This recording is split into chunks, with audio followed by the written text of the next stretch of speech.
Ladies and gentlemen, coming to the stage is MIKEKINGBIZ, the voice of RVA business media.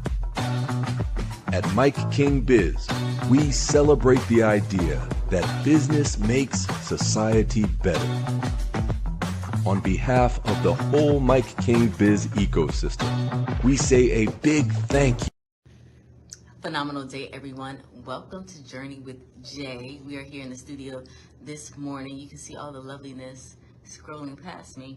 I hope that you had the opportunity to enjoy that. And we're going to go ahead and jump right in.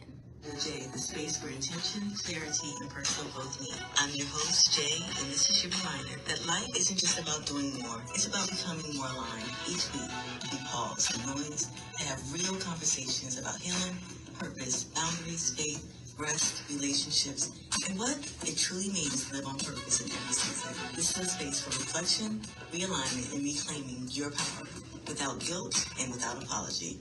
Whether you're navigating transition, rebuilding after burnout, or simply learning how to choose yourself again, you are in the right place at the right time.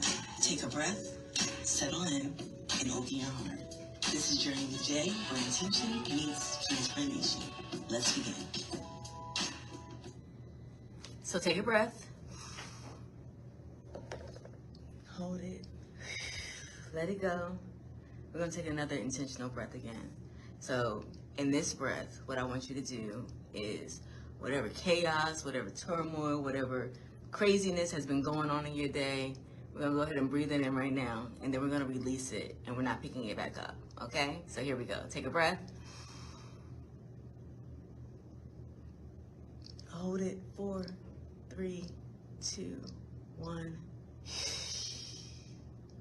Let it go. If you're not driving, you have an opportunity. I'm also going to encourage you at this time, roll your shoulders back, roll your head around, put a smile on your face, and let's do this, okay? So welcome to Journey with Jay, the activation series. I am super excited about it if you haven't figured it out.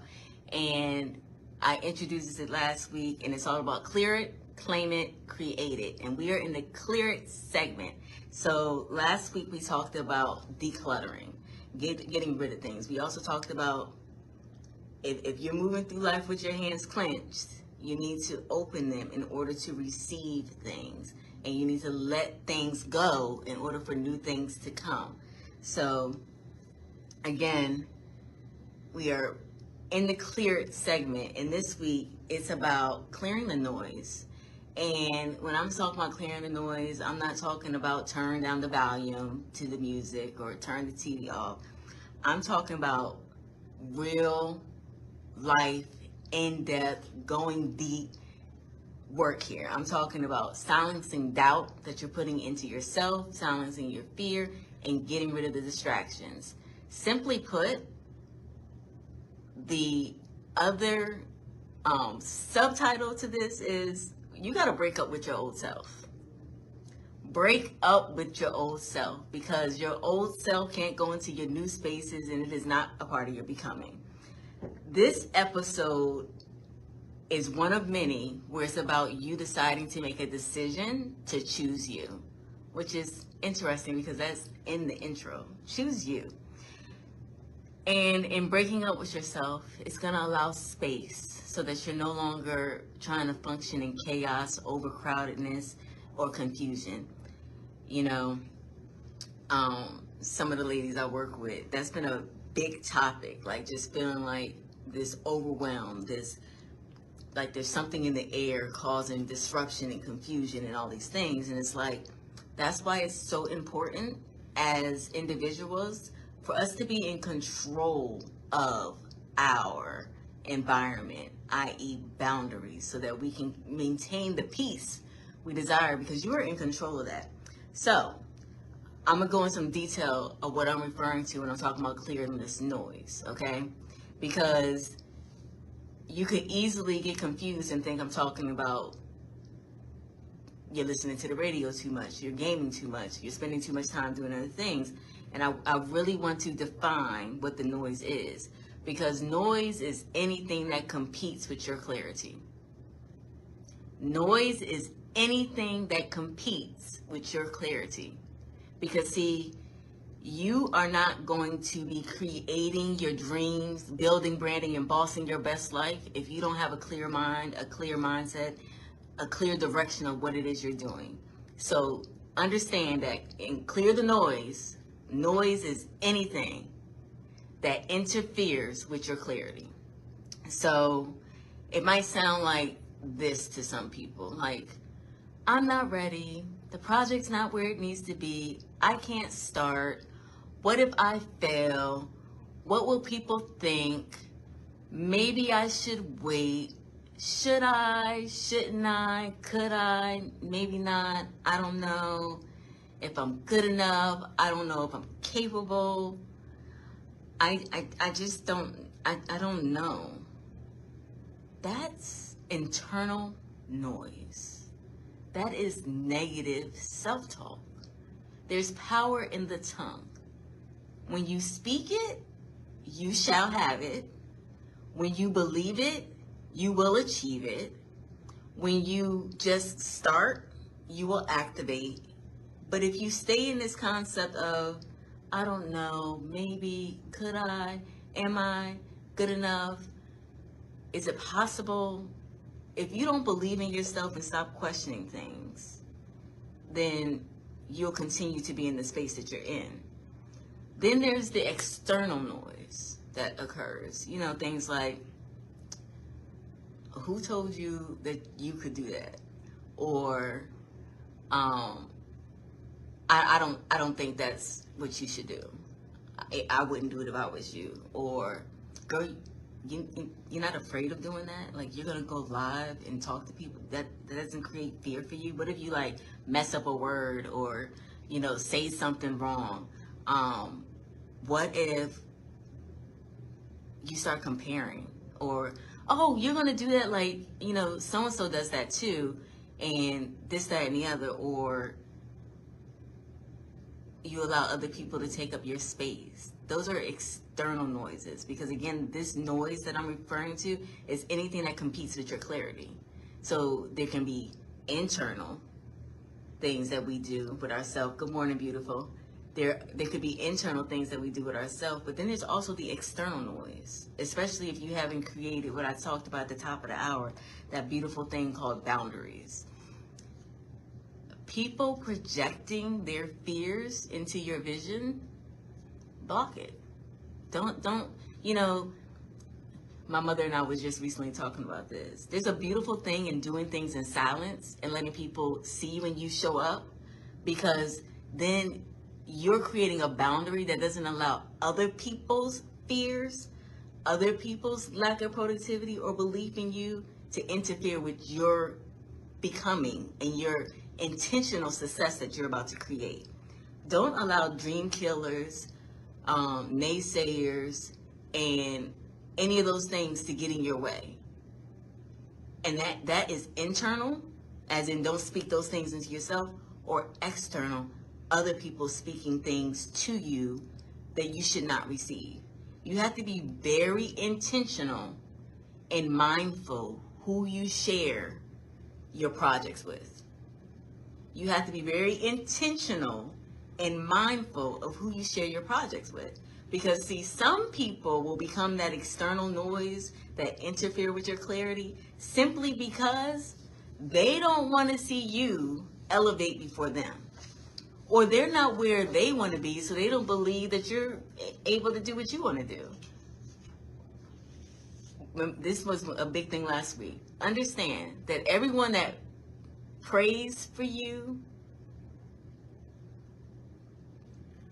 there's also another level of being prayed on. So see, when your circle is praying for you, they believe in you. They're encouraging you. They're motivating you.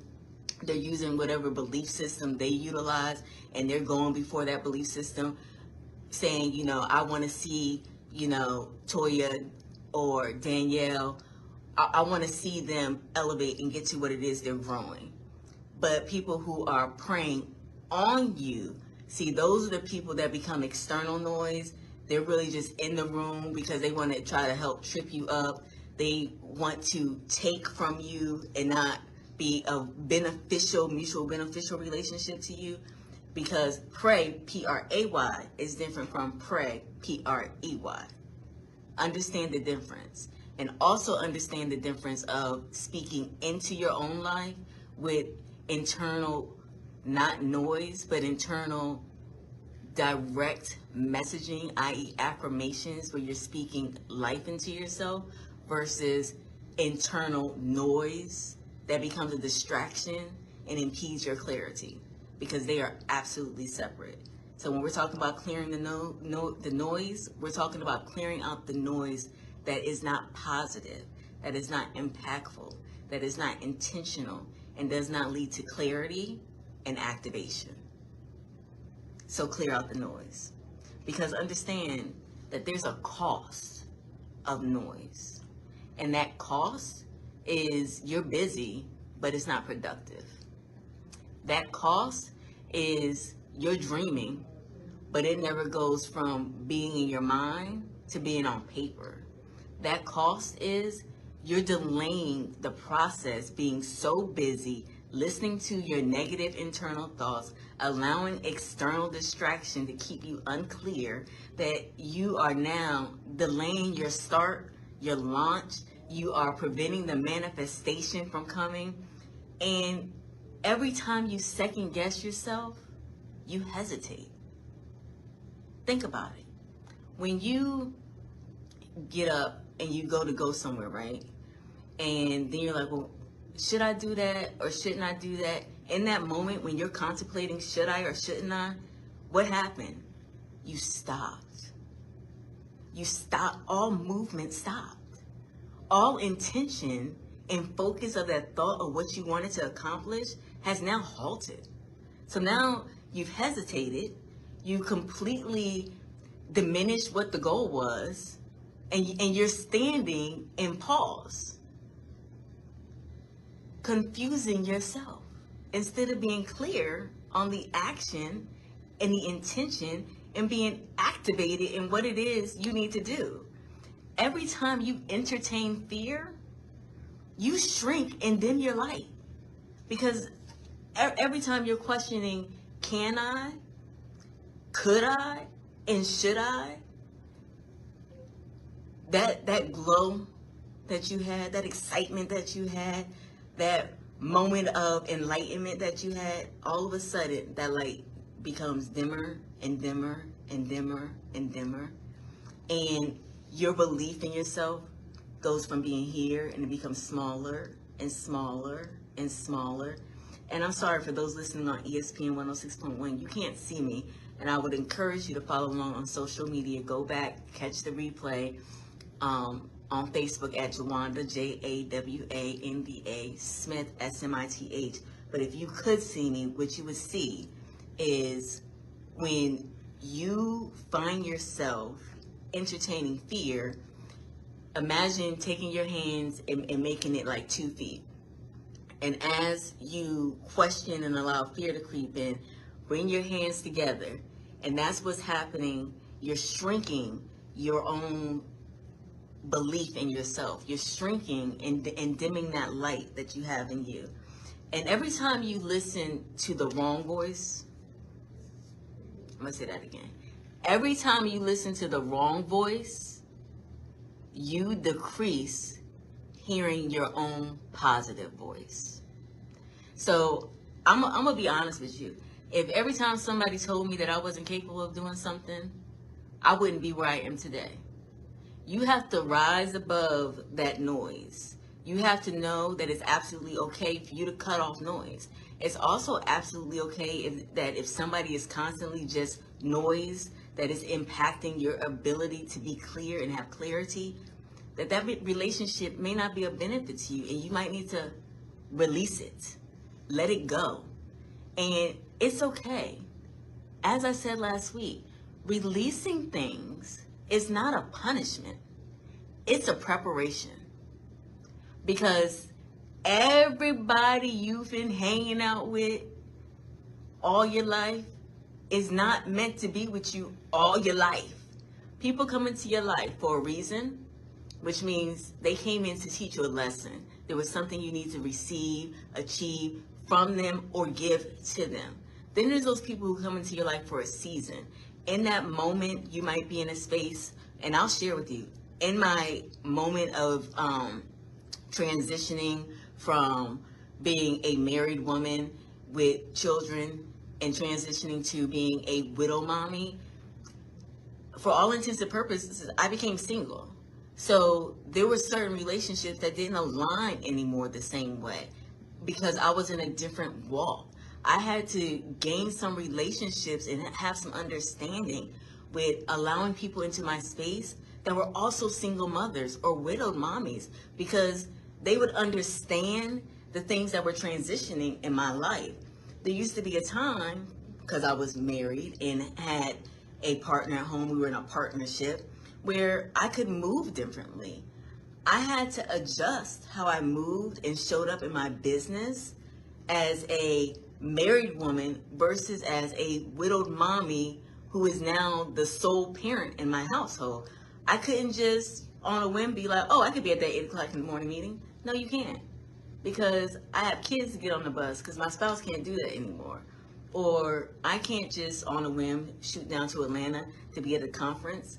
I now had to plan and adjust differently. I also had to align things around me that would help be of support to me in that season. And then there's those lifetime people.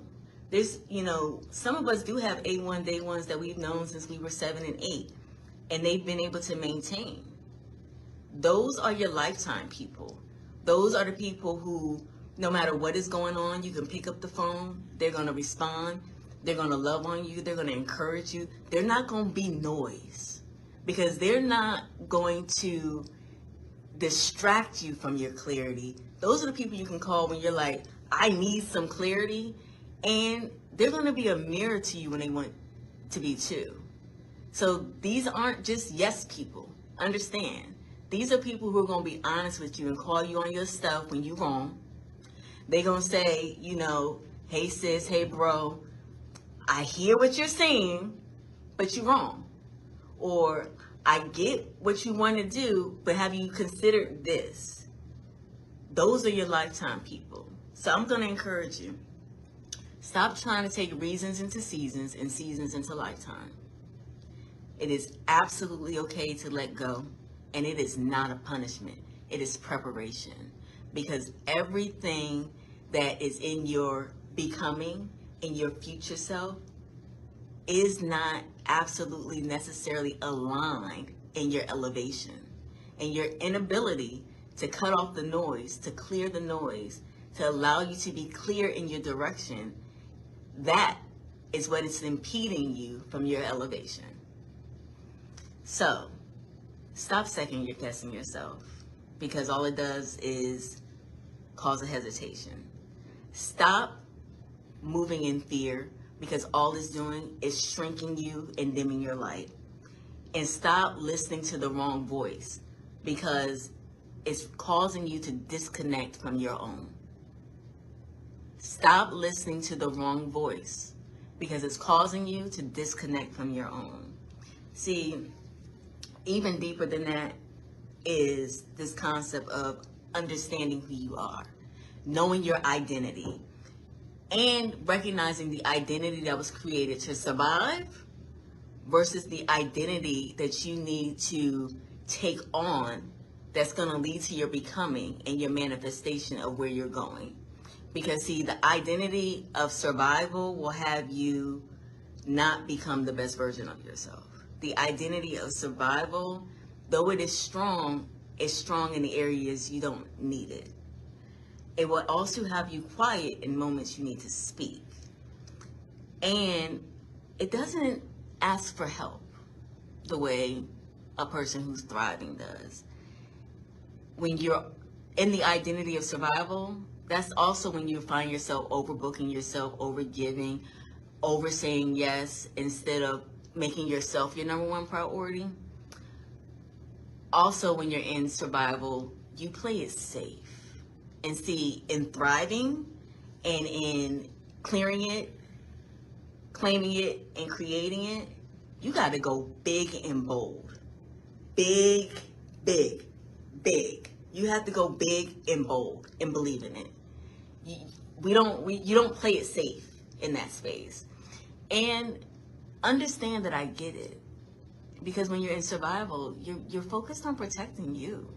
There's a lot of things going on, dynamics and changes. Unfortunately, you are in a space of second guessing. You're allowing fear to overrule some things.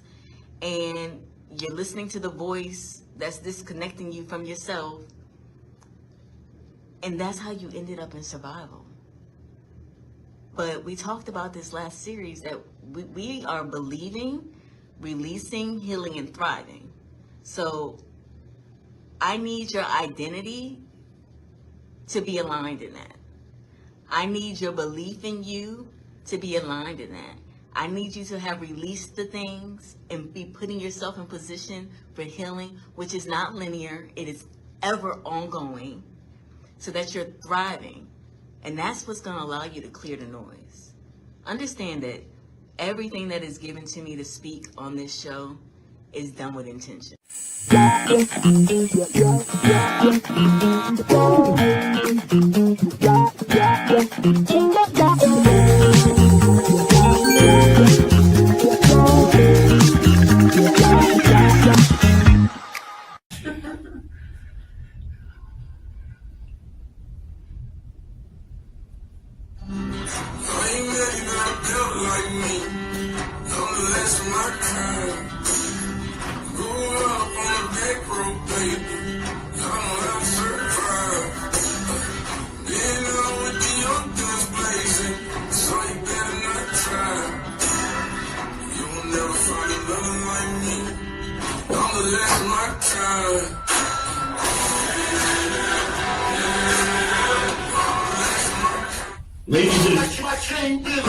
That's who I am, ladies and gentlemen. Mike King here. Got my good friend, Coach Saraellen Baggy. You are just an entrepreneur. I call it a multipreneur. You are like a Renaissance woman. I first meet you, okay, you do the photography thing, but it's like, hey, that turned from a side hustle to a real thing. Yes, yep. Then before that, you taught stylists how to be profitable. Yes, I was a district leader. You did that. Then you became, you got your own studio, you know? Mm-hmm. Nice, it's couple rooms, it's evolution. Then you get the whole floor. Uh-huh. And now there's something really big happening. And it's all about telling your story, talking to the right person. All right, so Coach, tell us who you are, what you do. Hi, I am Saraellen Baggy. I am a leasing agent, hairstylist, makeup artist. I feel like I'm missing something. Photographer. And photographer and soon to be venue owner. But now you are a coach as well. Yeah, well. You're the business coach. It comes natural. And like I said, we got history. Yes, we do. We got long history through multiple stations, and I've learned some valuable lessons. Yes. Things that make sense now. Oh, you only have a phone these days. I just realized. You know what? I love my notebook in the car. Oh, so you. But I will take advantage of my notes and my calendar and my phone. You still carry a book. Yes, I'm a visual, and I like to do the writing. Like I like to see it and write notes on it. And you're clearly organized, because I would ask you, how do you designate time for coaching and photography? I'm going to say I try to stay organized, but if it doesn't go in there, I always tell people, if you don't get an invite, I don't got it. So put it in the calendar, put it in the invite, and then you're in my calendar. Okay, let's go through the timeline really quickly of the evolution of Coach. Yes, so evolution, oh gosh, now I got to think back to the year. So I started 2019 was when I started photography. I was working a full time, started doing photography, loved doing photography, and it took off. So what did I say? That was 2017. Oh gosh, I didn't realize how long it's been. 2019 was when I put in my notice at my full time that I had been with for 19 years that I was going to do my photography full time. So that's when we had met, and you talked about the side piece thing became That's The it. full time, yeah. That's it. It became the main thing, yes. And when I would meet you, I mentioned you saw, and that's what thing, know your worth and add tax. Yes. Because yes. a lot of times people shortchange themselves. Yes, and you look back in hindsight and you're like, well, I should have been here, and I would have been here sooner had I known the value of what I was offering and what I was doing. And as a photographer, I always say that because I go back and look at like weddings and things that I've done then, and they still hold weight. And so that to me is like, I wish I had known then how valuable it was and what it was worth when I was, charging pennies. But it's some of the things you learn as you grow as well. Well, my Coach Saraellen is here with us. How do people reach you? You can reach me, Facebook is the main one. I get all my referrals from Facebook. I am also on Instagram. I have TikTok, so you can find me on any of those under Saraellen Baggy, J Bella Creative Suites, J Bella Photography, and jbella.studios. There you go. All right. So, you start with the photography. That's when I first met you. Mm-hmm. And you're putting out amazing work. But then you don't just become a photographer. Now all of a sudden you start coaching and schooling people on that next step. Yes. So I jumped into Sarah Be the Coach for a little bit. And that came from the fact that when I worked for corporate, I was a corporate coach for several years. Started off, I believe it was in early 2010 that I was coaching and facilitating classes throughout the region that I worked for. And then I ended up doing a lot of business development for district leaders that were in our area, other salon leaders, and I always stuck in the business management. I remember I was a hairstylist, so people were like, well, teach the color, teach. And I didn't. My heart was always in business management, operations, and client services. So once that was gone, I missed it a bit. So there was definitely a period where I did Sarah Be the Coach. And started coaching, and I still will do it. I just feel like now it's more of mentoring than an actual service that I offer, where I will coach business owners. And I feel like anytime somebody calls me or inboxes me, I'm gonna give you advice because business entrepreneurship, it takes a village, and I think we all have to It definitely does. Yeah. And so you were back with us back in the Al Green days. Yes. Green, but always raved about your coaching. Yeah, so I'm always there for that. So I'll always be a coach at heart, even though it's not a full-time. Now you're going into mentoring. So you have a studio. Yeah. Everything is going to, where's it located? So I am in Ashland, Virginia, in the Ashland Air Park. So Ashland, Hanover area. And I ended up getting the studio, and it's funny because I have to base it on when I had my kids. So I had my last one in 2022, and that was right around the time that I took the entire top floor. So I started off with 2 studios. I then got a 3rd studio because photography was doing amazing at that time. And then the lady that I was renting subleasing from basically came to me and was like, hey, I'm leaving. I'm done. Here you go, have at it. She was like, I'm going and I don't know what's going to happen, but she gave me the owner's information. He came down, and I say wholeheartedly, it was nothing but a blessing. He came down, he looked at the studios that had been remodeled. It's not ever smart to spend a ton of money on something you have a 1-year lease on. So let me just say that was a gamble from start. So that's why I also say it was nothing but a blessing, because when he came in and saw my studios, he was like, he saw what you did to it. Yeah, and he was like, these look amazing. Okay, so one second. So he said it's amazing. Do you end up cutting his hair? I ended up cutting the property manager's hair. The property manager. Hold on to that note, because that's okay, going to get they say stick a pin in it. Stick a pin in I'm that. going to, because there's parts of this that I know. Yes. And there's parts of this that I don't. Okay. Yeah, so I added the hair salon to my studio. I ended up being the hairstylist for the property manager on property. And literally it was a 30-minute meeting where he came in and was like, why don't you consider taking the whole top floor? There were 14 units in the top floor at the time.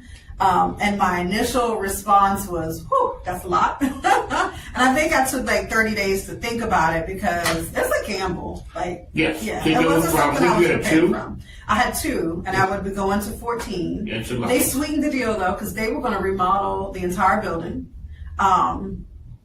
And I would pay rent, and whatever was over that was for me to reinvest or pay bills or do whatever I needed to do with it. It was mine. So, long story short, I said yeah. And I took a chance.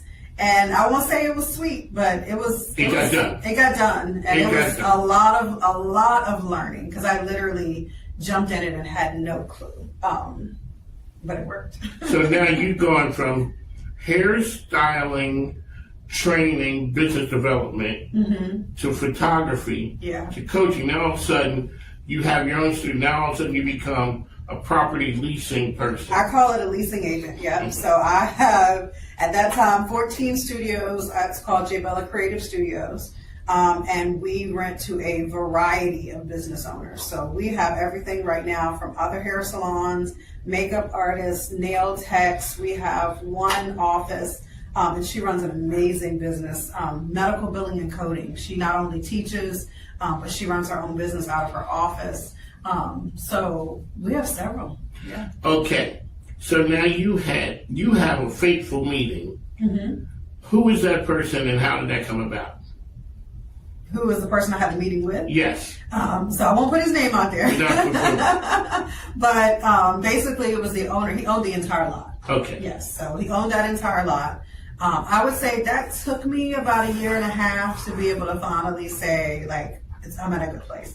I went through the learning, and I always say, we like to tell the pretty side of the story, but sometimes we leave out the grind, the obstacles, the the learning, and then people don't have a realistic expectation. But, like I said, I got into it blindfolded. It was a new business, so I was trying to get things leased, but not necessarily running background checks. So you would have people lease for a few months, they weren't ready for it, and then they would leave. So that would be an issue. There were people that literally tore their floors out of their carpets because they didn't want to be there anymore. And then I had to cover those costs. And whenever there was a turnover, you have to pay to change the locks and all of those things. And not only am I an entrepreneur, but I am a mom of 3, trying to keep it going. And so, like I said, it probably took right at 1.5 years to get all of them filled. For me to start finding tenants that really wanted, like, meaningful tenants, wanted their businesses to thrive. And the cool thing is that now I have people that are on 2-year leases. I have one lady, she runs an amazing salon. When I say she's booked up, sun up to sundown, she don't play about her business, she's got a 4-year contract. Like, this is their business, and that's what those are the tenants I want. This is their business home. I don't have to worry. I went in there and vacuumed this morning. It's already clean. Like, they clean it. They've got a full kitchen. We've got a washer and dryer. Like, it is everything you would want it to be to have your own space. Okay, so, but there's something big on the horizon for you. Well, we got more big in there. So when you say I was cutting the property manager's hair, I've now added 2 more buildings. So I now have 21 suites. So when I'm looking at your building, the building from the street, which other buildings do you have? So if you walk into that parking lot, there's another building right there that has 2 separate buildings that make the 3rd. Okay. So literally I can walk from any one of those. 2 suites to 14 to 21. 21. Okay. Yeah. When did you know, okay, and so when did you know, okay, this is really growing in the right direction and I'm handling this? When I got the second one. You knew, okay, I can handle this. When I got the second one and all 14 were filled, and I was able to look at my notebook and see that people had 1, 2, 3-year leases. And then I got the second one. Initially, I was like, well, I'm just going to get back into my photography and I'm going to keep this. It was 5 rooms, and I'm just going to keep this for me.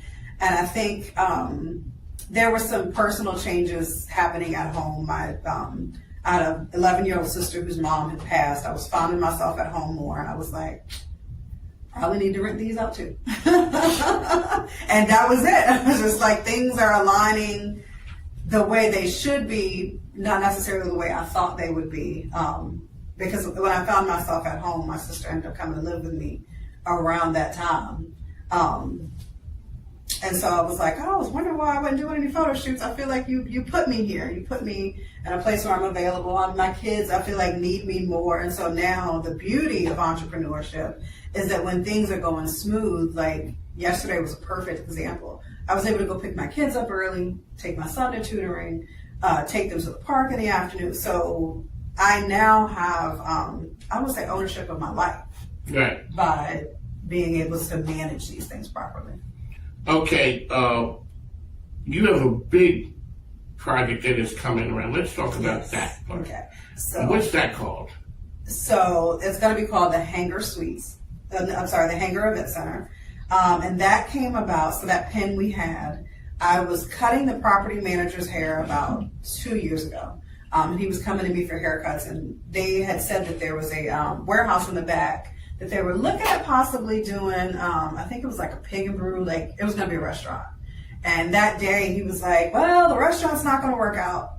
And I was like, well, why isn't it an event center?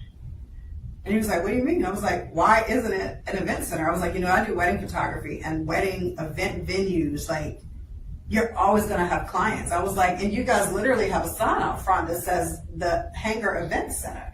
And he goes, yeah, I don't know. I was like, has it ever been an event center? He's like, no, I don't even know what the sign's there. So he's like, what are you doing after my haircut? And I was like, nothing. And so he walked me over there, and it literally was an empty warehouse. But the coolest piece of it was you would open the back of it up, and you could see, and it's all small engine planes, so they're not super loud. You can just sit back there and watch the planes. There's a huge back patio back there. And so he was like, what do you think of like turning into a venue space? And there went my brain again. I literally went home and was like, okay, that is huge. What did I just do? Opening my mouth. And so I quite literally went home, and my brain went crazy, and I literally did a draw. I went and found visuals of people who had weddings at hangars. I put it on a piece of paper, and then everything that was in my brain, I just started writing it. The only venue in the state that's going to have an outlook over an airport. I put how many square feet it was in. I did all of those things. And then I literally sat on my phone and I prayed, and I was like, okay, I'm going to send him this and see what he thinks. And I sent it to the owner. And he called me back the next day and was like, let's do this. And that has turned into, when's the grand ribbon cutting and all that? Really happening and scheduled. And I say that because it's been like a 2-year process. Because again, I don't know much about it, but I know weddings. I love weddings, and I have a network in the wedding community. But that meant me sitting in meetings with Hanover, the board, and then going with I'm sitting in a room with all these men that I don't know, as they're talking about building permits, parking, what's allowed in parking, how many people are allowed in the building, and I'm just like taking it all in. And so they have started construction. I get to walk in there and watch them do the construction. And we are slated for opening in August of 2026. There you go, folks. It's not about what you know, who you know, and who knows you. Yes. From that one event. Yeah. So that one situation is turned into this. Coach is going to be back here weekly, dropping nuggets of knowledge. She's going to bring some of her client partner friends in, yes, and they're going to talk about their stories. How can people find you out there, ma'am? You can find me on Facebook, Instagram, J Bella Photography, J Bella Studios, J Bella Creative Studios, and Saraellen Baggy. There you go. Coach and I, we go way back to the WJFN. Mike King, ESPN Richmond. So, I had to come over to the studio. I hear the Student Nursing Association really does some amazing things. Ma'am, tell us who you are and what you do. Hi, I'm Bethany Prince. I'm a clinical instructor here at Bryant Stratton College, and also the faculty advisor for the Student Nursing Association. The Student Nursing Association is an optional club that nursing students can join to get to know each other a little bit better, do things that are good for the community. We do community service events throughout the semester, stuff to de-stress before they take their final exams, before they have big tests on campus. Bring therapy dogs to campus. We just try to make a good impact and help our student nurses become good citizen leaders and nurses when they graduate. Because I do see the students out at different events. You guys are out there, blood pressure checks, all those things that are happening. It's something, so I asked you, did you miss like the hospital facility settings? You say you take the students into those places. Talk about what it's like. I know it's one thing when you learn something here. We're in the lab, and we don't want to, disturb our patient right here. So we're not going to be talking all loud. But when they get into the actual setting and see exactly the things that you guys have been teaching them here, what's it like when the light comes on? That's my favorite part. That's my favorite part about being a clinical instructor, is watching the dots connect for the students. They learn something in class, and then they get to actually do it in clinical on their patients. And sometimes they're nervous, to do something at first, like, starting an IV or drawing blood work. like, it's nerve-wracking to Yes. think that you might hurt somebody, right? But, you know, doing it for their good. And once they're successful with doing something, and then they just get so excited about it, and it's novel to them, right? I've been doing it for a while, but it's so novel to them, they get excited about it. That's the best part of being an instructor. And so I asked you, were you that kid who was a caretaker? And you say, yeah, I was that.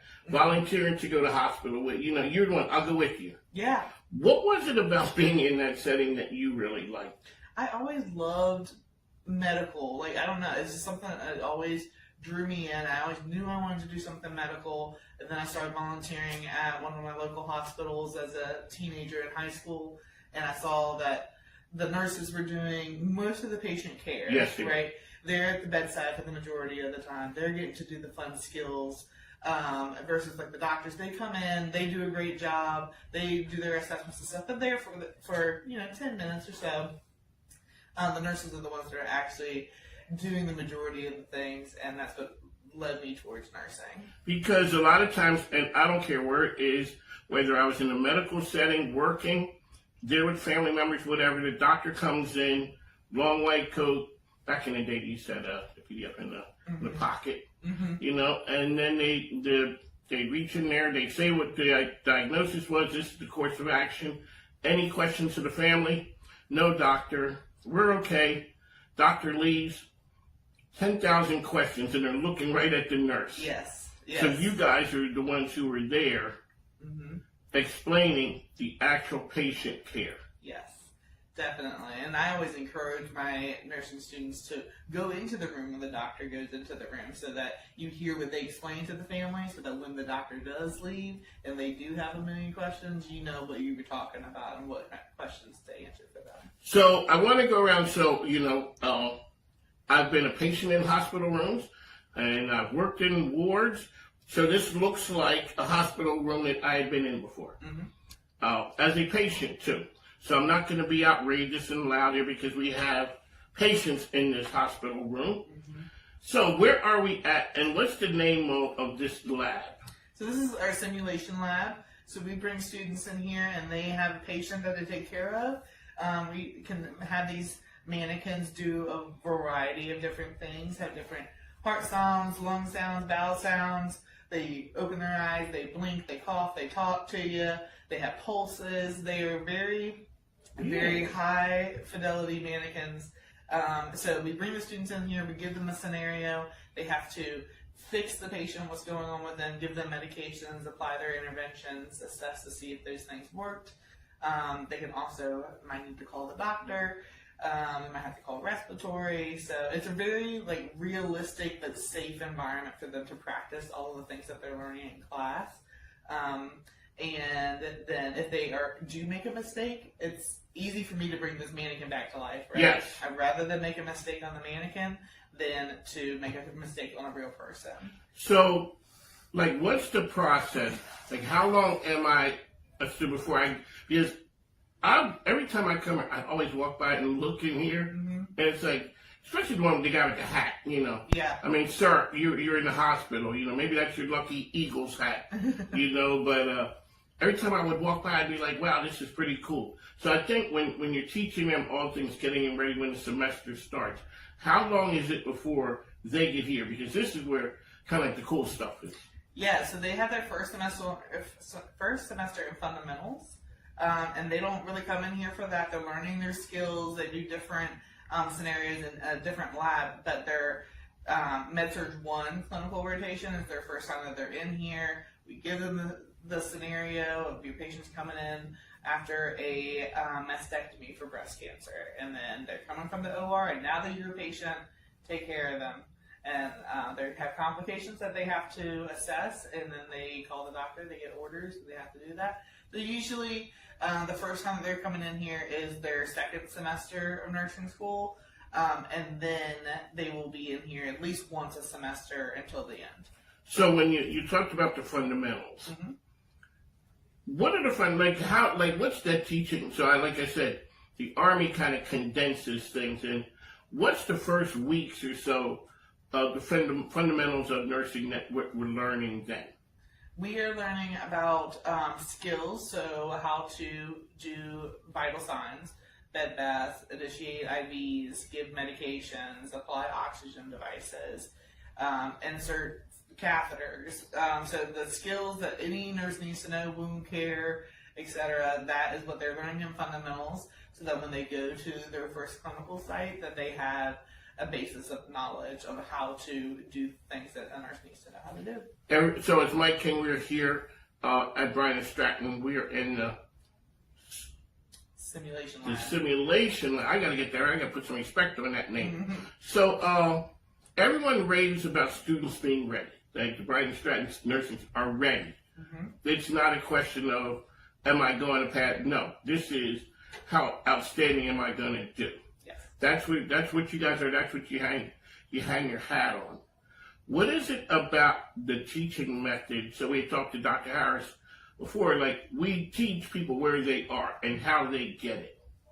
Talk a little bit about what that's like, making sure people are ready, and when they hit the actual hospital facility, they know that they're ready because those are things that they've been taught here.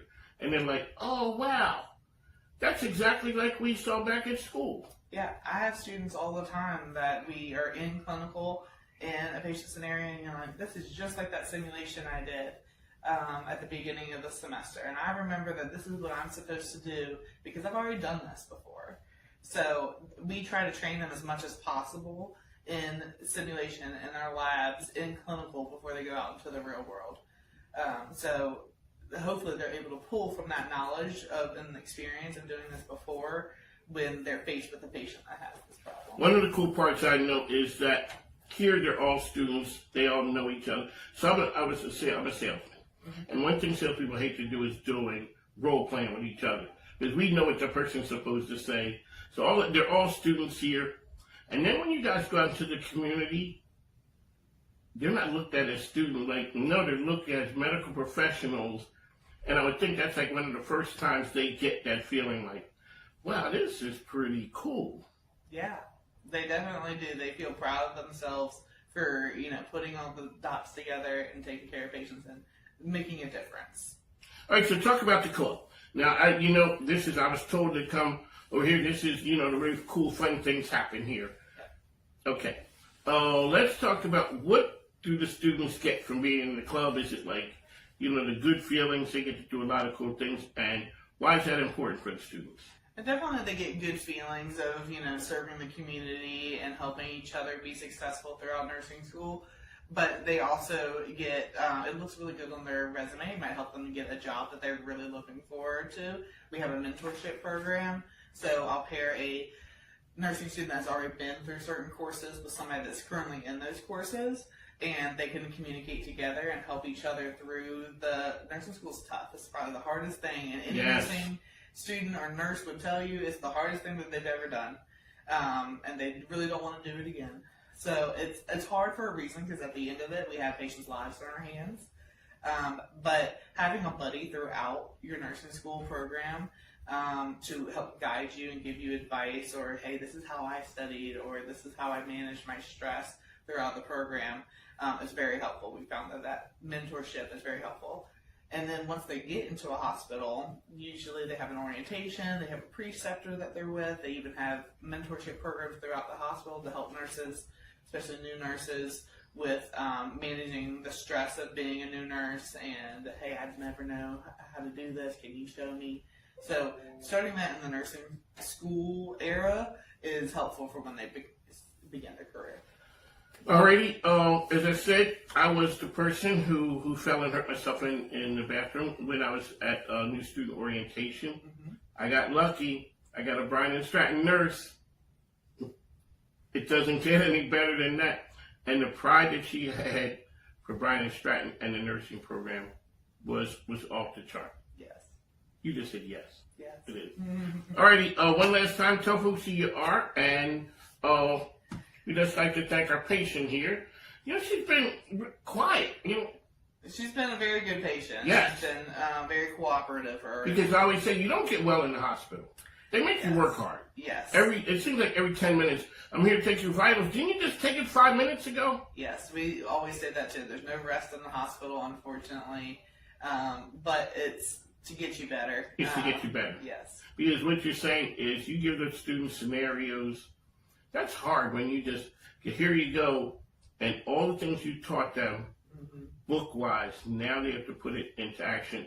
So that Miss Susie right here will be able to take, see, I'm up there taking her pulse right now just to making sure, squeezing the fingers, okay.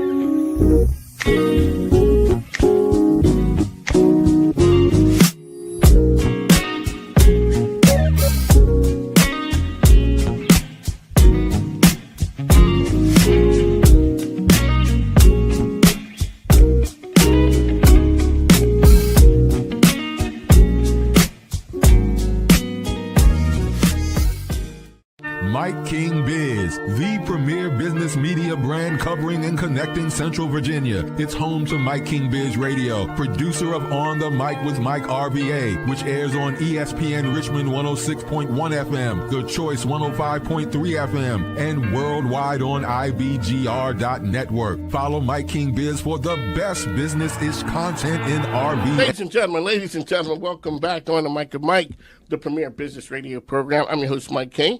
I appreciate you being here with me. This is part of the MIKEKINGBIZ Radio Network. It is ESPN Richmond 106.1 every day from 5 to 7 a.m. The Choice 105.3 every day from 2 to 3, as well as International Business Growth Radio. You can follow me on social platforms on the Mic with Mike RVA, as well as Mike King Biz. What we do is we uplift and showcase the community in a different way. We're coming to you from the ESPN studios here, Summit Media. This is part of the MIKEKINGBIZ Radio Network. Alrighty, so everybody knows how I feel about the Children's Hospital of Richmond. That is a connection. But I got my man Emmanuel from DB Arcade here, and he's telling me about this group that's out there, Grandmaster Dong's Martial Arts, who's doing some really big things out there for the Children's Hospital Foundation. I'm looking, I'm saying, okay, what we're going to do, we're going to bring everybody into the room. So what we're going to do is we're going to start off. We got the group in here. We got Children's Hospital Foundation as well as Grandmaster Dong's Martial Arts. Welcome to the program, folks. Thank you so much. Thanks for having us. All righty, Grandmaster, it's your show. Let's start off and tell, this is a business, so we got to get the sales pitch out the way really quickly. Who are you and what do you do? Well, what I'm doing is teaching martial art. Of course, took me a little bit long time to get here. Over 51 years in America, I was instructed Taekwondo as well as martial art. So why is it so important for you? You have a successful business. How did you come across with making it so important that you're supporting the Children's Hospital Foundation? Well, it's a 25 years anniversary. Really? At that time, our school 25th anniversary. At that time, of course, the true martial artist is always learn 4th stage. First, learn the courage. Second, is a wisdom. Those two things is make you good martial artist. But above that, virtue, such like 5 our school student. Our school values, Yeah. which are honesty. Louder. So our school values, which are honesty, humility, patience, diligence, and sincerity. Yes. So those virtue. Above that, final thing is the selflessness. That is the last one, because we come from the dirt, we go back to the dirt. That is everybody has. There's no other way out. That's right. There ain't no other way out. This Yes, is it. That's right. Alrighty, so Grandmaster, who'd you bring with you? So we're talking, who's the man on your right? Oh, introduce yourself. I'm Master Mike Grossman. And of course. Oh, Stephanie Allen with Children's Hospital Foundation. I'm Vice President of Corporate Partnerships. So grateful for my friends here. And then? And I'm Master Joe Dickens. And I'm Master Bennett Quisenberry. So All right, so let's talk about what does the martial arts mean to you as like from a discipline standpoint. Let's talk about what people get from it. Two things. Yeah, so Discipline and right. the respect. Yes, sir. So the foundation of our school, through Grandmaster's knowledge in the martial arts, is respect and discipline. Respect ourselves, love ourselves enough to make good decisions, and the discipline to follow through. Then anything is possible. Okay. So high levels of success. Yeah, that is the first step we try to teach to the student. Learn, respect themselves as well as others. And then the other stage is without discipline, you cannot learn physical movement as well as mental controls. That's why we always study student goal. We usually repeat this kind of things for student to test for physical. Yeah. Yes. So when we do, so the first thing is one, they have to have physical development and control. First step. Second step is they're going to working on mental development and control. Third thing is we want them to try to maximize their personal growth. Fourth is they want to share their talent. Support. Yeah, they want to support their family and friends. And then 5 is they want to share their talents with other people too as well. These are very important. Yeah. That's why our school is mature enough at that time, 25th anniversary. So we decide to return to the community. So that's why we start every year, make a martial art tournament, and then all money go to the children's hospital. So far, as you can see, until last year, we raised this 700. That's a big number. Yes, and then That's a big number. A fighter, and a dreamer, and full-time making ends meter. Early riser with a nudge. High school struggler, and now college achiever surrounded by believers.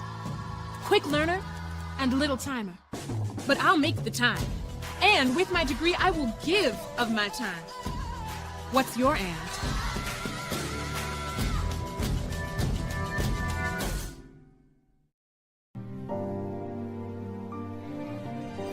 Mike King Biz, on the mic with Mike, Richmond's premier business radio platform.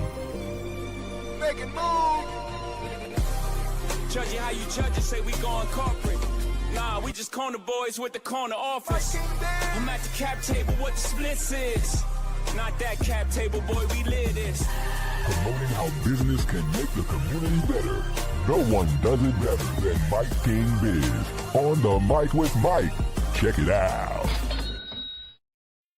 All right, Stephanie, this is your time. Yeah. Shout out! You guys got some big things happening down there on Broad Street. The We Wonder have Tower's wonderful going things. up.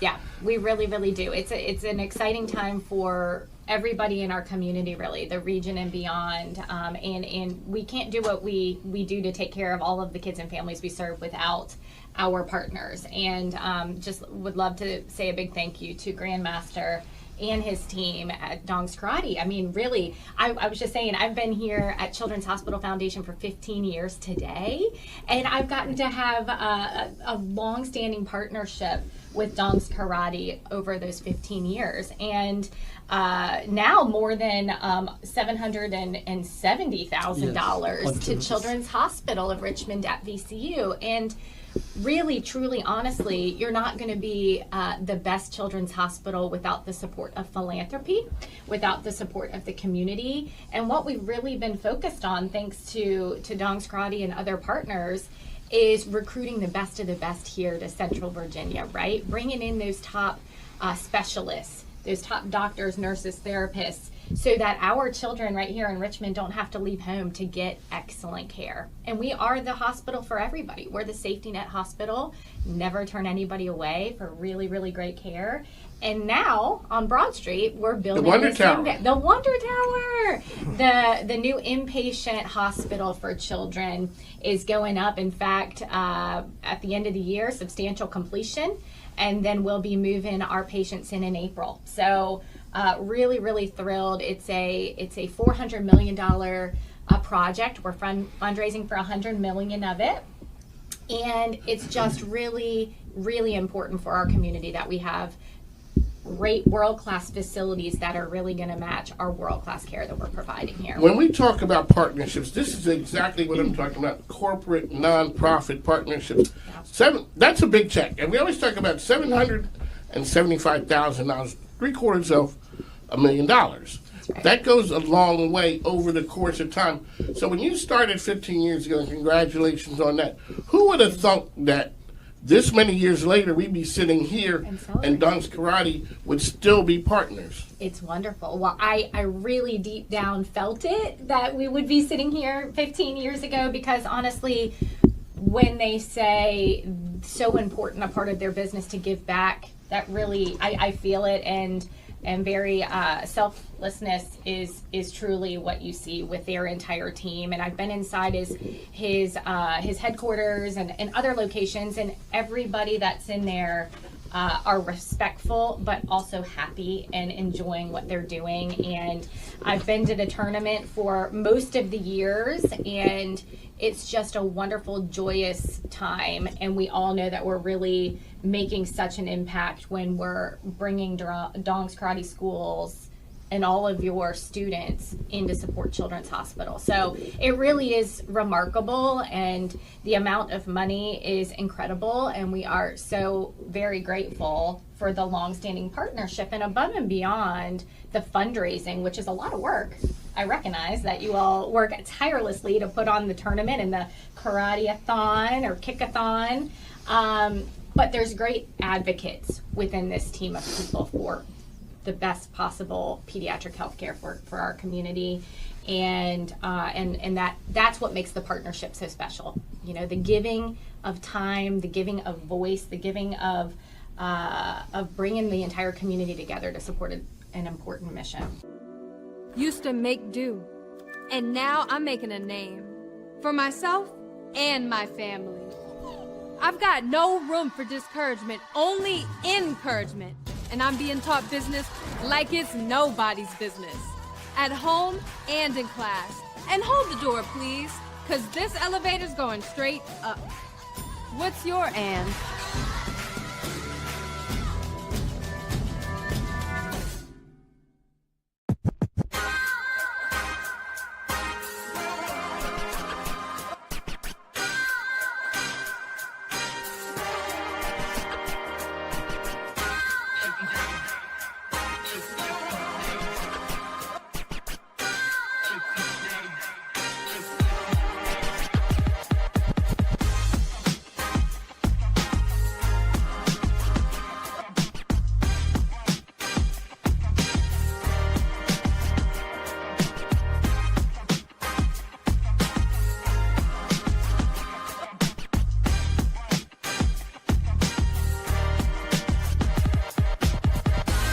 There you go, Don's Karate, the Children's Hospital Foundation here with us. So, Michael, you're the person, the logistics, who put this whole thing together. Yes, with this right here. So let us know where are you guys located, your location. Well, so our headquarters, so with Grandmaster, we're over at West Broad Street, Parham and Broad. So we've been there over 40 years in that location. So, really? Yes. So we've been around a very long time, and you know, with the guidance and leadership of Grandmaster Dong, I mean, it's a phenomenal thing, and that's why you see even some of those other locations are North Carolina students and stuff. We pull not just from this area, people come and supporting from North Carolina, all over Virginia too as well. I mean, so that's the wonderful thing about what we do. It transcends just this local area. People are very much involved in trying to help. On the Mike ESPN Richmond, that's where you find me. This is part of the MIKEKINGBIZ Radio Network. So, Stephanie, we're working with Matt Lively with the mural. Yes. And some of the folks. We're going to have a contest here with trying to figure out funny things that animals can do here in the medical profession. Because what you guys are doing, it's world class. It's world class medical care, but there's top-notch competition to get folks, the professionals that are out there. And that's why, you know, partnerships like this right here are so important. What does it take for you when you're out there to find good partners, and why is Richmond so fertile for that? You know, you said it. Partnerships are really what makes your children's hospital great. You know, Lauren Moore, Elias Newjar, the leaders of our foundation and our children's hospital have the vision to be a top 20 children's hospital. And again, you're not going to do that without the support of philanthropy. So, you know, partnerships like this one with Dong's Karate is instrumental, you know, and especially when you can go back and look at the longevity of the partnership, right? And really celebrate all that the leadership within Dong's Karate is doing, but also bringing all of your students along to support our important mission. And it's with partners like this and others that we will open our Wonder Tower. We will continue to recruit the best of the best to Richmond. We will be a top 20 hospital in the coming years. And again, it's all about providing excellence for our kids and families and providing excellence right here at home, so those kids and families don't have to get on an airplane or pack their suitcases and drive hours to get excellent care. The other part that you say, you don't turn kids away. That's right. That's right. We are. That's a big. Huge. Because, you know, it's not just the child is sick, the whole family's impacted. Absolutely. And all of a sudden there's a lot of things. So, you know, I always say kudos to businesses who are out there. Let's talk about from a karate center. The first time you stepped in, did you think that you'd be sitting here years later talking about this? Oh, no way. Honestly, I had no clue. When I started martial arts, which was like 36 years ago, I had no clue what it was even about. I just thought it looked cool. Used to watch a lot of Bruce Lee movies. We were pretty cool back in those days. Yeah, I thought it was like something really cool. I had no idea the depth of it and all that. And once I got to know Grandmaster Dong on a more personal level, then I really, honestly, found out what true martial arts is all about. Can you talk about the discipline part of it? A lot of times people say now that discipline is lacking, you know, whether it's in people or institutions. What does the martial arts give you from a discipline standpoint? Well, for kids, it gives them structure, which all kids have to have structure, and adults too, not just kids, but adults. So they have to have that structure. Kids have to have that discipline that they have to do their best at whatever it is they're doing, and that they want to always make the best possible choices that they can make. That's why at the beginning of every class we always say Grandmaster's motto is thinking before acting. Think about what you're going to do and then decide what the impact is going to be, because we all know that every decision that you make in life is going to affect you and everybody around you. And you're making decisions like every second of your life, every minute, every time you have a thought, some kind of decision. So that part of it, you know, you need to really think about what you're doing and how it's going to impact not only yourself, but the people around you. There you go. Grandmaster, you are living the American dream, sir. Yes, you are. Yes, Yes, you are. Okay. Thank you. Let's talk about what. Welcome to Miss Gurley's. Conveniently located at 4809 Parker Street in the heart of Fulton. We take food back to the basics, just like our grandmother used to do it, the way we've always done it. So grab your family, grab your friends, and come taste a little bit of home. What that means to be able to build something that you're giving back, that all of a sudden people are going to come from around the world to come to Richmond, and they don't have to worry about the money to take care of their kid. Let's talk about when you built this thing, what did you have in mind? Well, first, someone asked me, what is martial art? I call one word is what? Control. Control my mind and the body. That is the martial art spirit. Therefore, control is not easy things unless you don't have self-respect as well as a discipline. That's why I like to, of course, teach, share, and then after that, share with others. Our goal is what? Final thing is a selflessness. It's not to protect myself, of course. Self-defense, definitely more courage level, physical level, and then above that, wisdom. That is, someone have a powerful punch kicks, but don't have thinking, right attitude, right thinking, nothing but the trouble. Most criminal is tough enough,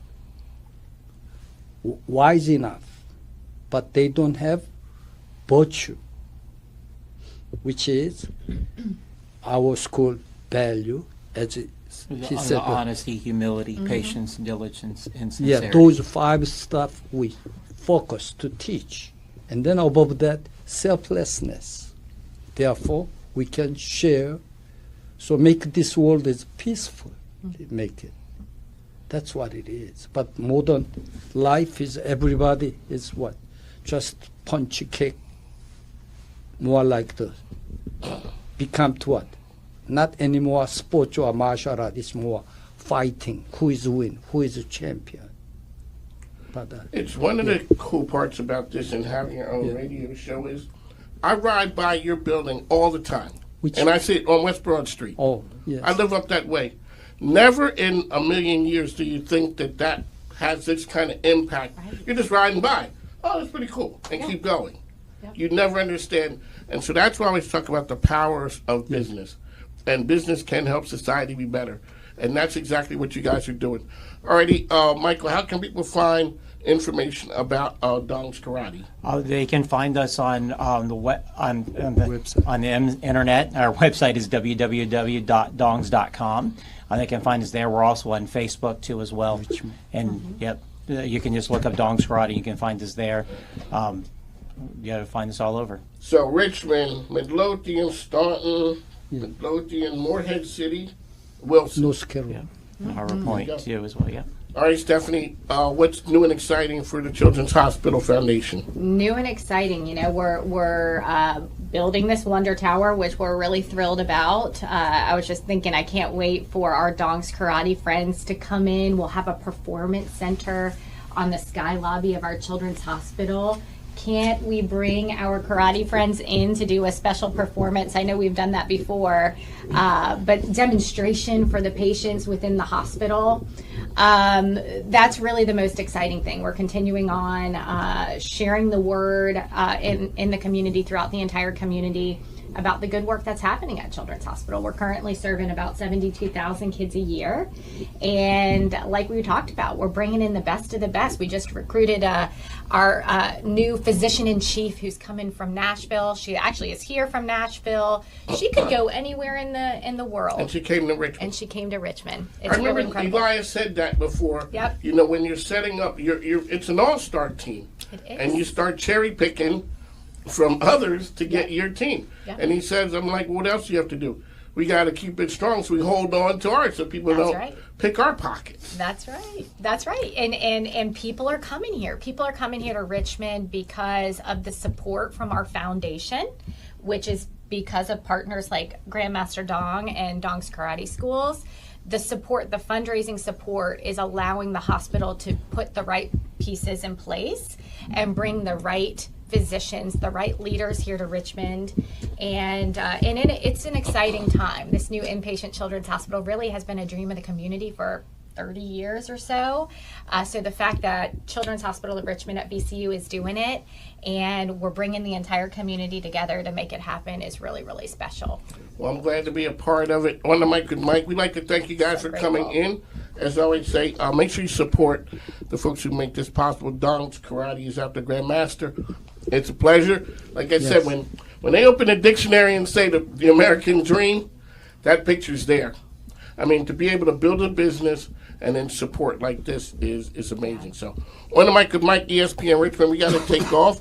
As I always say, make sure you support our advertisers and sponsors, because the microphone ain't free. Plus, my grandkids need stuff. So, don't laugh. True, they do. Yep.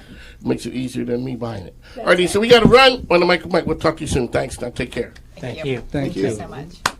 Thank you. This is On the Mic with Mike King Biz. Hey, what's up, Mike? Aw, man, you know Mike. My fellow Americans, you need to get on the mic with Mike.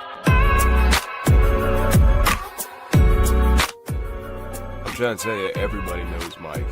Man, the guy knows what he's talking about. He's connected. I mean, like the mafia, he's connected. Nah. More like on like the business level. He's a networking genius, this guy, Mike. I swear he pops up everywhere. He's at all the functions. He comes by, he's shaking hands, he's smiling. What's his deal? Hey man, he's out here to make moves, make people make money. And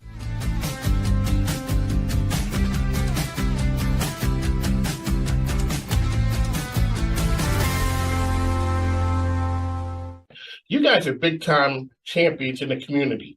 So, that's right. We got to give a shout out to our man, Mark Casper, over at Tech for Troops. Yep. He does some outstanding things, but you guys have your hands in a lot of things. Talk about the philanthropic side of Capitol Ale House as the organization. So we have a program called CAP Gives Back, and every month we pick a different nonprofit in the area.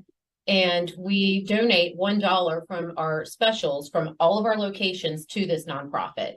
And so we're wrapping up. November was Tech for Troops with Mark Casper, who is kind of headquartered right here in Midlothian, but he actually serves nationwide, and he does a lot of really good stuff. So be sure to check out Tech for Troops, find him on LinkedIn. He's really great. And then this month, starting tomorrow for our December specials, we're working with Bob Lancaster and Virginia Ability. Gotcha. And they provide like educational services for businesses to help them hire and employ people with disabilities. And that's why the name Virginia Ability, because I would always get the name wrong. And did I get it wrong? No. Okay, all right. You got it wrong. Okay. You got it right. I got it right. And see, because I always would put in there, and he says it's about the ability. Correct. Not about the disability. When you guys help for nonprofits who are out there, how can they get to be one of the featured organizations with you guys? They could just shoot me an email, amy@capitalalehouse.com. I'm really easy to find.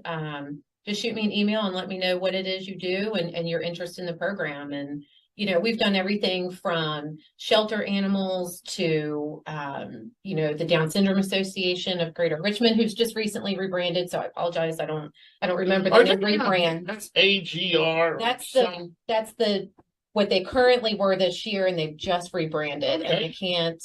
We gotta get Jennifer back on the program, because the last time they were here, they were wrapping up that you guys had the summer program. Yeah, that's so fun. That's so fun. And they were so ecstatic because that, really quickly, let our listeners know exactly what that was. So every year they come in for a week during the summer, and they have different interns in their program that get to go to different job sites who they partner with to learn different skills. And so for a week, we have somebody new, or for a month, we have somebody new come in once a week and do jobs around the restaurant. So they roll silverware, they greet guests, they run food, they can bring drinks. It's a lot of fun.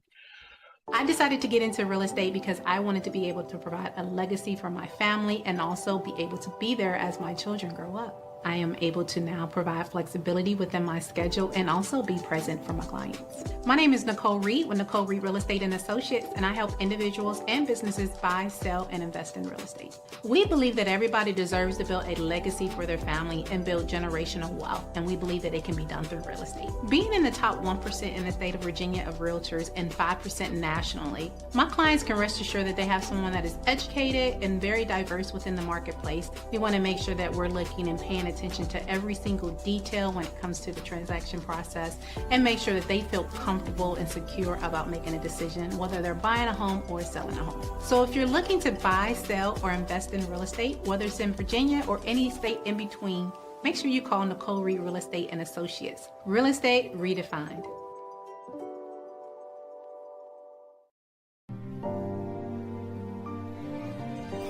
Mike King Biz.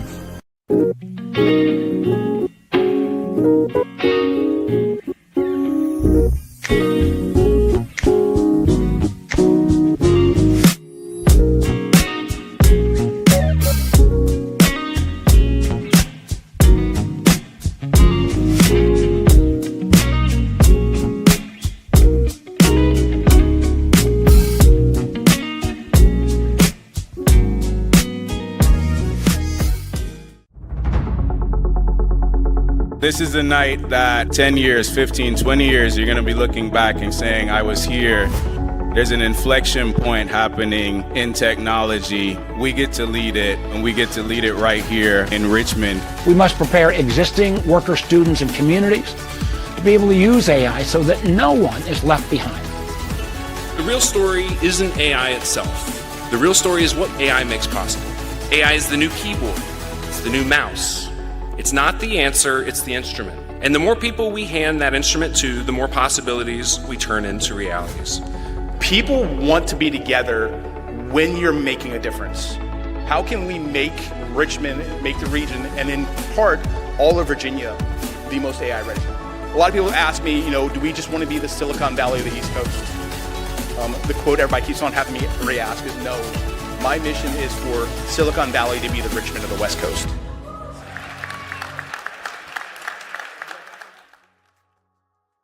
Hi, welcome to UX Happens in RVA. I'm Lisa Dance. I'm a UX and CX strategist at Service Ease.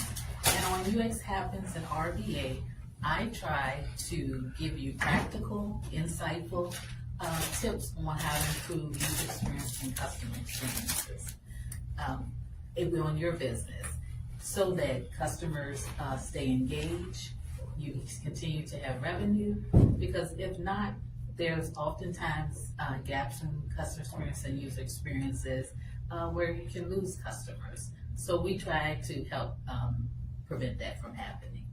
So we have a guest on today. We have Aaron Montgomery, who's co-founder and CEO of Henry. Welcome to the show. Thanks, Lisa. Glad to be here. Thank you for coming. So can you tell me a little bit about yourself and about Henry? Sure. I guess I'm a bit of an entrepreneur, a serial entrepreneur of sorts. I've been starting businesses in the Richmond area for the last 15 years since I got here. The proud husband of Nemisha Montgomery and proud father of Dia Montgomery, who's a third grader at Collegiate. But as it relates to Henry, essentially really wanted to be a problem solver. And the theory of our business was people have long lists of to-dos in their homes and they get stuck. And we wanted to start a service to help them get unstuck, either because they didn't know where to start, or they didn't know who would do such a thing, or they think the list is too small to ask someone else to do. And I know for me in my own home, that's exactly the kind of stuff that sits on the list. So this particular venture was themed around that idea of, like, wouldn't it be great if you just had a single spot to go to and know that your list could be handled? Definitely. And so I had read about Henry about a year ago and thought, wow, that's a wonderful idea. And, as the person, I raised my hand, I, understand those pains as a homeowner. So, kind of tell me a little bit of how the idea started. Can you like that? I can tell you where we first got the seed of the idea, and that was frankly in our own homes. My partner, Will Bolin, and I, we've worked together for a long time on several ventures, but during COVID, as you recall, we spent a lot more time at home, like everyone else did. Right? Your home became, for some folks, it was your school, it was your office, it was your entertainment center, it was everything. It took the place of the local restaurant, the bar, whatever you did, and you spent a lot more time there. And I think I had gotten a lot more aware of the things that were on my list. The things that would have just sat there as eventual honeydews for one free weekend were now just staring me in the face. And I think the same was true for Will, where you just have these things that maybe they're on the edge of my do-it-yourself capacity, or maybe they take a little bit more time than I have right at the moment, but they just kept getting put off longer and longer and longer. And I had this thesis that, I can't be the only one. Maybe I'm just lazy. You have to take the assumption that it's just you, so maybe I'm just lazy. But I started talking to other folks, and they had the same thing, and it changed the thinking from laziness to busyness. Like, we just all have a lot going on, so that marginal time to spend doing these things get harder and harder.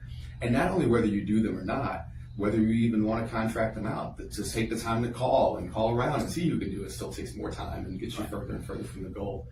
So once we had that notion, we started asking more homeowners, and eventually actually started going through their homes and asking them what's on your list and just finding out.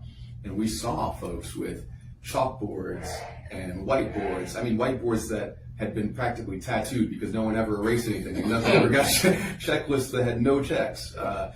Google Docs, iPhone notes, little passive aggressive notes and stickies throughout the house to, one spouse to the other, honey, I thought you were gonna do this, and found out that everybody had these lists. And in a world where there are contractors and handymen and TaskRabbits and thumbtacks, it was like, why would this still exist? And the answer seemed pretty clear to us. It was because those things give people a place to start, but not the place to start. And that was the opportunity we saw.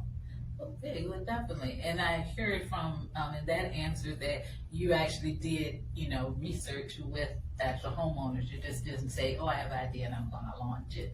So can you tell me a little bit more about what kind of research you did to validate the concept? You nailed it. And it's funny because the research thing, it's not like a destination point where it's like, I did my research, now let's go do it. Right. We probably did a bunch of different flavors of it. The first was socialization like this. When we first got the seed of the idea, it's chatting at cocktail parties, it's talking at dinner, say, what do you guys do at home, or who do you call for this? And just trying to get just some of that informal anecdotal data, and got some senses directionally about some of the problems that people have in their homes, why they hadn't done certain things, or who normally is in charge of doing those things, and why he or she doesn't always, or what are some of the friction points. But we did a lot of user interviews. Where I actually commissioned some surveys and talked to a bunch of homeowners, dozens of people, and give them some consideration for their time, but just ask a battery of questions, got some great survey data. But that data alone, it gave you a sense that there was a problem, but it didn't really give you the insight on what would solve it. Everybody kind of labeled it differently. It really wasn't until we said, let's go and beta test what we think this service would be. And we walked into homes. That's when I saw those lists, the checklist, the people writing on the side of the hot water tank, change the filter in this, or people, all the different notes. And that's when it really came alive, because nobody talked about that stuff in the interviews. Right. That doesn't show up in the surveys, because I didn't know what question to ask. It was really just seeing what people actually do. And one of my favorite examples was, there was one customer, husband's super handy, the kind of guy who could build the house with his bare hands, but he's very, very busy. Also an entrepreneur, and he had promised his wife that he would change the outlets in some of the rooms. I think he needed to get some grounded outlets that he had swapped in, and she said great. So she bought the outlets and staged them all in front of the old outlets as a sign to say, all you gotta do is just when you're ready, I'll turn off the power. You just swap it out. And I said, how long have they been there? She said, you can see there's dust along the top of them. So it's not for lack of knowing, it's not for lack of, he certainly loves his wife, he wants everybody to be safe, but for that, when you finally get some time to rest, is that the first thing you want to do? And that was kind of the eureka moment for me that I wouldn't have gotten in a survey or in a phone call or an interview. It was just seeing, like, yeah, that's me. Like, if there's things like, I could certainly hang a painting. It takes a nail and a hammer, and that's it. But I don't. Like, they still sit there, But I would happily say, could you do this? And here are the 10 that I want to hang. So that disconnect between what people say and what they do, you had to learn by just seeing it. So I'm glad you said that, because it's someone who's a user experience researcher, and I do research. It's like that actual being in the environment where the situation is occurring is so valuable. So I appreciate you pointing that out. So, and when you launched Henry, let me back up a minute. So there's an interesting challenge with this, in that you have both homeowners and you have service technicians that are doing, that do the work. And so you have sort of two customers. So when you thought about, you're launching, Henry, how did you think about tackling having those two audiences? It's a great point. So for the benefit of your listeners, so you're right, it's a two-sided equation. Homeowners have a list of things that they want done. Then technicians want to come in and do good work. And homeowners speak a different language. They don't speak in terms of trades, or I need a plumber necessarily, or I need this. They say, I want this outcome. I want someone to hang my painting. So is that an art hanger, or a carpenter, or a door? Like, I don't care. I just want somebody to hang the painting. Or, my faucet is dripping. Like, is that whoever, my door is sticking. Like, they just speak in terms of task and outcome. My door is sticking. I don't want it to stick. Right? So that's their language. Technicians and tradespeople think in terms of what needs to be done. So they hear my door sticking. It's like, maybe it needs to be planed down. Maybe it's sticky because of the weather is changing. Maybe it's because it's not hung properly. Maybe the hinges are off. But they're thinking in terms of what tools do I need? How do I show up prepared? How do I know that I can do this in one visit so I'm not going back out and getting things I should have brought the first time? Certainly, tradespeople, and you'll find this with most of them, they care a lot about their work. That's their mark. They want to get this thing done. They don't want to come and say, I don't know. They want to come in prepared with, here's the problem, here's what grief is causing you, and here's the likely fix. So you've got two customers, and our mantra is we want to be easy to work with and easy to work for. So we want the homeowner not to have to translate to tech ease, and we don't want the tech to show up unprepared and have to figure out what's going on in the house. Right. So that layer of being able to say, here's the problem, here are the likely fixes, so that person can show up prepared is a big part of that. I'll give you a very mundane example. Someone says, can you change the battery in my smoke alarm, which is anybody with thumbs could change the battery of smoke alarm. But is it 21 feet in the air? Right? Am I going to need scaffolding to do it? Yes. Is it hardwired to your ADT system and likely to set off the alarm and have the fire department come out? Is there, there are considerations. Does it take a 9-volt battery or a C123 battery? Like, all these different things are things that you'd like to know to be quote unquote prepared. So even in the simple job of all it takes is this, or like, can you hang a painting? As I said, super easy to do, but am I going to hang it where there's a pipe and create a problem there? Those are the kind of things that techs want to know. And again, and they're fluid. Homeowners don't expect perfect knowledge of something going on in their home, and technicians don't expect there to be, no wiggle room when they get there. But I think that's the first order problem that we really wanted to solve, is make it easy for a homeowner to engage and make it easy for a tech to be able to deliver on the promise of solving the problem.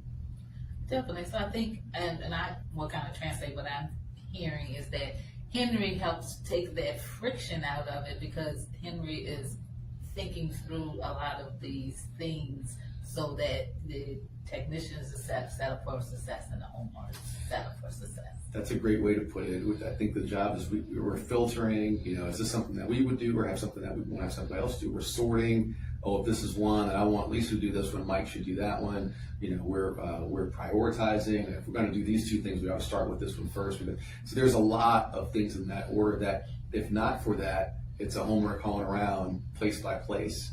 Hey, it's Lisa's handy service. Hey, do you do this? No. Okay. I've had a conversation calls, and right. Yeah. No, that's the norm. That's the status quo, and it's like, and that's part of what creates some of that habituation around. You know what? This list I know is going to take so much because I had to make a dozen of those phone calls just to get one thing done. So being able to compress that to a single interface, I think, is a big piece. Definitely. And I think that brings up something we had talked about previously about like trust, because these things are happening in a homeowner's, in a homeowner's home. Yeah, redundant, but in their home. So trust is a big part of that. So how do you kind of like tackle that in the process to kind of show that this is trustworthy? It's a great question, and I think a big part of that is, we only bring on folks that we would allow in our own homes. We only bring on partners that we've had in our own homes. It's the most intimate space that you have, and you're bringing folks in, and it's not just about getting the work done. It's just like feeling comfortable that, knowing that this person has your best interest in. They're not looking for the next dollar. They're not looking for. They're not taking shortcuts. Like you have to live with this problem after the fact, right? So you want to see somebody take good care of it. You want to see them clean up their space after they leave. You want to see them treat your home with respect when they come in, and not just track the mud off the street. There's small things, and they might seem, but it's more of a service culture in that regard than it is just the technical culture. And again, I think for the good, and we're fortunate. We've just got an amazing team of techs that naturally have a lot of that consideration, and that's just the way that they're wired. But that's for me the biggest cultural alignment is like that's really job number one, is the first impression. I found that people are more forgiving if we come in well-meaning and conscientious and earning their trust, and might do an 80 or 90% job and have to tweak it than if we came in perfectly but traipsed in mud, didn't clean up. Right. And that's certainly been true in my experience. I would rather have someone who is considerate. I want both, and that's the goal. But having someone who's considerate and earning the trust, because it's a long-term relationship in that case, and that's what you're trying to build. You want someone to think, they knock out this last list so easily. That's just where I'm going to go for the next one, and that's my default. Right, definitely. And I really appreciate that around the culture piece, because oftentimes in user experience and customer experience and things that I work on, the culture that is providing out the service or the product, all of that bleeds into how it's delivered, you know what I mean? And so that's wonderful that you all are concentrating on that. So let's talk a little bit about, in the world today, everything is about technology. And so how does technology play a part in Henry delivering services? Yeah, that's a great question. I think one of the unique parts of the timeline that we're on right now is just the availability of knowledge. So, in the past, and I don't even mean the distant past, I mean 12 or 24 months ago, for a lot of tasks, you'd have to, if someone called and said, can you do X? You might have to do a little bit of a research project or ask a couple of knowledgeable people. These are things that today you can reach out to a number of LLMs and say, hey, how would I do this? And everyone's edge has gotten pushed up quite a bit. I've found for myself, some of the things that I wouldn't have touched 2 years ago are now within my domain of do-it-yourself.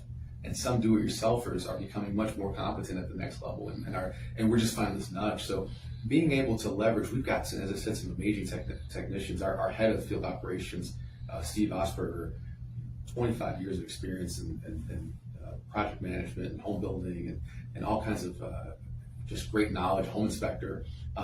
But being able to leverage him, but also marry his knowledge to technology so that you can get the full leverage of his experience, plus being able to contextualize it for what we do, is a pretty powerful one. That's what helps make that filter cleaner, helps us scope more cleanly, it helps us work more efficiently and be more responsive. And that's a big piece.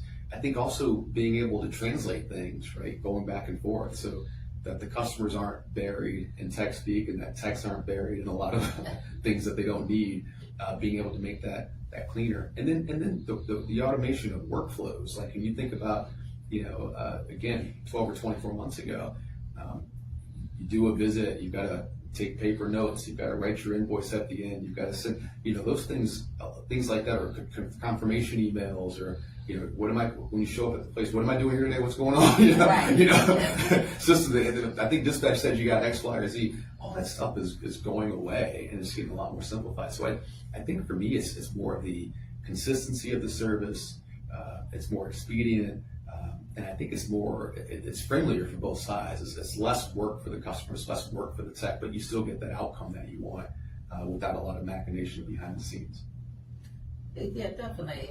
And I could definitely see that it can smooth out the experience and bring in more of a wealth of knowledge on certain aspects. So, and the translation, because I've had that challenge of trying to figure out how to explain what the problem I'm having in my home, and trying to provide the right level of detail so they understand the problem coming forward. It's a perfect example. We've got this dashboard that I'm pretty proud of, and it's, people just don't just tell us what you can show us too, and they'll upload a photo and say, hey, here's an arrow to the thing I'm talking about. So tech comes in, it's almost like this, by the time he gets there, it's the second or third time he's seen it, he's got full context. Compare that to 24 months ago, and it's like, so what do we got? He says you got, where is the bathroom? What's going on? You come in with no context versus coming in with 80% of the problem already scoped out in your mind, already knowing what you're going to try first, second, and third, already having it fixed in your head before you get off the truck. That's a very different world. And so it's not even just smoothing it out, it's accelerating it. Like you're just by laying out the list, you're 80% of the way to solving the problem. Definitely. So just a couple more questions. So one is, and we may have hit on this a little bit, but what is, from a homeowner's perspective, a great experience with Henry? Homeowners want these lists that we've talked about, getting unstuck, if you will. There's a psychological effect that comes with just, whether it's having a messy desk or an unmade bed or just a lot of things in the back of your mind that you'd like to handle. And so a big part of what we see from them is just relief. It's like, I didn't even know that thing was bothering me. I talked to a woman, she bought a bed through one of the services, Amazon, IKEA, pick your favorite. And And I said, and it was January. She said, I'd love to get somebody out to do this. I'm booked out a couple of weeks. I won't be able to get out for a couple of weeks. And I know you need a bed. She says, Aaron, I've had this bed since October. I can wait 2 more weeks. And I said, man, like, you talk about relief. Like, she hasn't had a good night's sleep. She had in her mind, I'm going to solve the problem of getting a better night's sleep by buying a bed. Right. But it's just been sitting there, you know, and it's like she couldn't. So immediately, right after the visit, she was like, oh, I love my new bed. It's great.